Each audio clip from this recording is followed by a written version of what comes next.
Ils étaient si douloureux que le simple fait de rester sur le lit devint un calvaire. Je maigrissais jour après jour, si bien que le médecin finit par m'annoncer que je ne pourrais pas vivre plus de 2 semaines. J'en fus choquée.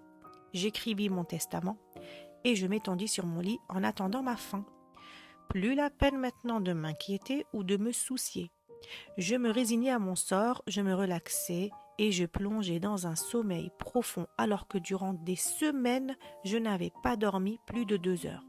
Mais au moment où mes problèmes allaient plutôt être résolus par la mort, je dormis comme un bébé.